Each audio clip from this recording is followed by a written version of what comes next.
السلام عليكم ورحمة الله وبركاته. الحمد لله رب العالمين، والصلاة والسلام على سيد الأنبياء والمرسلين.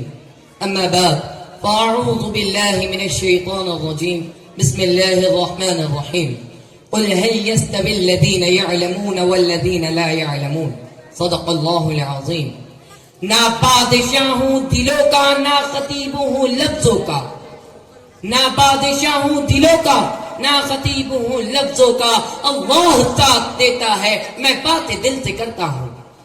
محترم و مکرم علماء کرام اور دل نشین سامعین اعظام اور میرے ہم سفر ساتھیوں، آج میں آپ حضرات کے سامنے جامعہ اسلامیہ ذوالنورین میرے مادر علمی کے اس عظیم الشان جلسے میں ایک انتہائی حساس موضوع پر کچھ لب کشائی کرنے کی جرأت کرنا چاہتا ہوں، اور وہ موضوع مدارس اسلامیہ کی تابناک تاریخ اور اس کی اہمیت و ضرورت پر مشتمل ہے.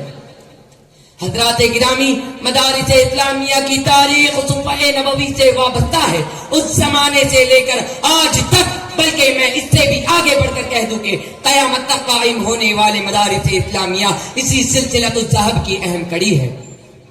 تو یہ غلط نہ ہوگا، حقیقت تو یہ ہے کہ مدارس اسلامیہ اسلام کے وہ قلعے ہیں جہاں سے اسلام کی آبیاری کی جاتی ہے. یہی وہ مدارس اسلامیہ ہیں جہاں سے چمن اسلام کی سینچائی کا کام ہوتا ہے. یہ ایسی دانشگاہ ہے جن سے علم و عمل کے پیکر تیار ہوتے ہیں. انہی مدارس سے گوشہ چینی کرنے والے افراد مذہب اسلام پر لگائے جانے والے ہر قدغن کا دندان شکن جواب دیتے ہیں. بقول شاعر، یہ جھونپڑے نہیں ایوان ہے صداقت کے. یہ جھونپڑے نہیں ایوان ہے صداقت کے، یہاں سے قیصر و کسریٰ ہلائے جاتے ہیں.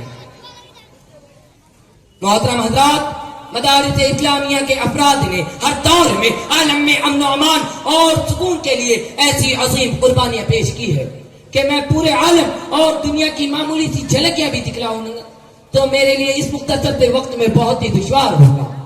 اس لیے میں صرف ملک ہندوستان کے مدارس اسلامیہ کے کردار کی ایک جھلک دکھلانا چاہتا ہوں تاکہ آپ سمجھے کہ ان مدارس اسلامیہ کی تاریخ و کردار کیا ہے. محترم حضرات، یہی وہ مدارس اسلامیہ ہے جنہوں نے انگریزوں کی طرف سے لائے گئے غلامی کے بادلوں کو پاش کرنے کے لیے اپنے ہونہار سپوتوں کو پیش کیا تھا. انہی مدارس کے جیالوں نے آزادی وطن کے لیے اپنے جسموں کو جلی کرایا تھا. انہی مدارس کے عظیم سپوتوں نے قید و بند کی صعوبتیں برداشت کی تھی. انہی مدارس کے باکمال جیالوں نے آزادی وطن کے لیے اپنے پھانسی کے پھندوں کو چوما تھا. بلکہ حقیقت تو یہ ہے کہ مدارس اسلامیہ کے افراد نے آزادی وطن کے لیے جتنا اپنا خون جگر بہایا ہے، دوسرے ادارے اپنے سپوتوں کے اتنے پسینے بھی پیش کرنے سے عاجز و قاصر ہوئے. آؤ نا مسلمانوں آؤ، میں تمہیں بتاتا ہوں آزادی کا سور پھونکنے والے محدث جلیل شاہ عبد العزیز محدث دہلوی رحمۃ اللہ علیہ جو انہی مدارس کی دین و تربیت یافتہ تھے. جگر تھام کے آگے بڑھو، بالا کوٹ کی پہاڑی کا نظارہ کرو تو سید احمد شہید، شاہ اسماعیل شہید کی شکل میں مجاہدین اپنے خون جگر کو دکھا کر وفاداری کا سبق پڑھائیں گے اور بتائیں گے کہ ان مدارس اسلامیہ کی ترتیب نے ہمیں وطن سے وفاداری کا کیسا درس دیا تھا. مزید آگے بڑھو. سن 1857 کے معرکہ شاملی پر ایک دائرانہ نگاہ ڈالو تو تمہیں معلوم ہوگا کہ اس جنگ کے تمام مجاہدین انہی مدارس سے فیض حاصل کیے ہوئے ہیں. چلو اور آگے چلو. شیخ الہند اور شیخ الاسلام کی بامشقت اسیری اور وفاداری مدارس اسلامیہ کی تاریخ کو نمایاں کرتی ہوئی نظر آئے گی. حقیقت تو یہ ہے کہ مدارس اسلامیہ کی تاریخ تابدہ و روشن ہے. لیکن اے ملت اسلامیہ کے غیور نوجوانوں، آج ہمارے ان مدارس اسلامیہ کی، ہمارے ان علماء کرام کی تمام تر قربانیوں کو فراموش کیا جا رہا ہے. ہمارے ان مدارس اسلامیہ کی تابناک ماضی کو شکوک و شبہات کے دائرے میں رکھا جا رہا ہے. اس لیے اے ملت اسلامیہ کے غیور نوجوانوں، حضرت نانوتوی کی روح ہمیں آواز دے رہی ہے.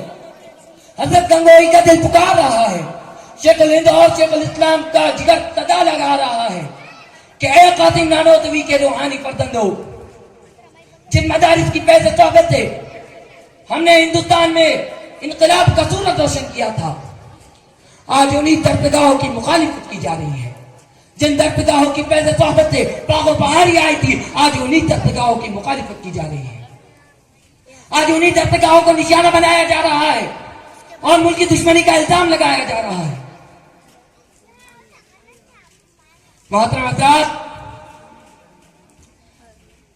حضرات، مدارس اسلامیہ کے افراد نے ہر دور میں عالم میں امن و امان اور سکون کے لیے ایسی عظیم قربانیاں پیش کی ہے کہ جس کا کوئی جواب نہیں۔ ہم ملکی دشمنان سے ملک کو پاک صاف کریں گے انشاءاللہ تعالی۔ اے ہندوستان کے جیالو، آج ہمیں مدارس اسلامیہ اور مراکز دینیہ کے تحفظ و بقا کی خاطر پرکار وادیوں میں قدم رکھنا ہوگا، دار و وطن کو چومنا ہوگا، اس لیے کہ یہی اکابر کا طریقہ ہے، یہی اکابر کا دستور ہے، یہی شیخ الہند کی تاریخ ہے۔ کیونکہ یہ صرف ہما شما کا مسئلہ نہیں، ایمان کی حفاظت کا مسئلہ ہے، دین کے تحفظ کا مسئلہ ہے، شریعت کی پاسداری کا مسئلہ ہے، رسالت و نبوت کی عزت و آبرو کا مسئلہ ہے۔ یاد رکھیں، اگر ہم اپنے کو اپنے گھروں میں مامون و محفوظ سمجھتے ہیں تو یہ ہماری نادانی و بے وقوفی ہوگی۔ ہمیں سمجھنا ہوگا کہ مدارس اسلامیہ، آج اگر یہ مدارس اسلامیہ باقی ہے تو مسلمانوں کا تشخص و امتیاز باقی ہے۔ آج اگر یہ مدارس اسلامیہ محفوظ ہے تو ہماری عزت و آبرو محفوظ ہے۔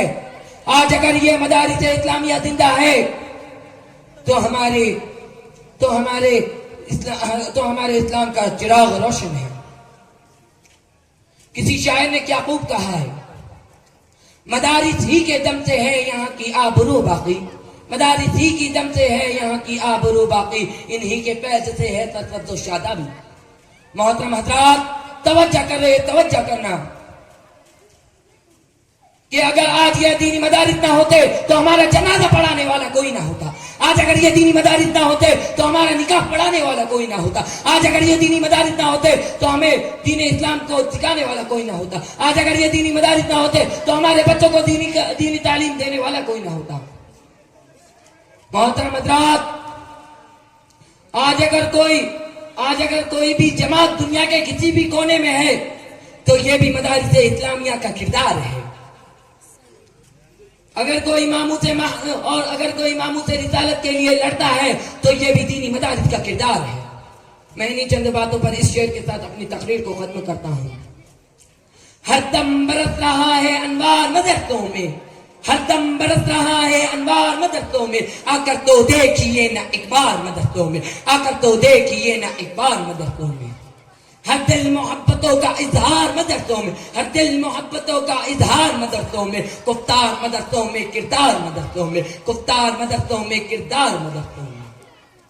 دن بھر تلاوتیں ہیں، شب بھر عبادتیں ہیں، دن بھر تلاوتیں ہیں، شب بھر عبادتیں ہیں، ہوتا نہیں کوئی دن اتوار مدرسوں میں، ہوتا نہیں کوئی دن اتوار مدرسوں میں۔ آزادیوں کے نعرے ہم نے عطا کیے تھے، آزادیوں کے نعرے ہم نے عطا کیے تھے، اے مادر وطن کے معمار مدرسوں میں، اے مادر وطن کے معمار مدرسوں میں۔ وآخر دعوانا ان الحمدللہ رب العالمین۔ ماشاءاللہ، اس طالب علم نے بہت ہی شاندار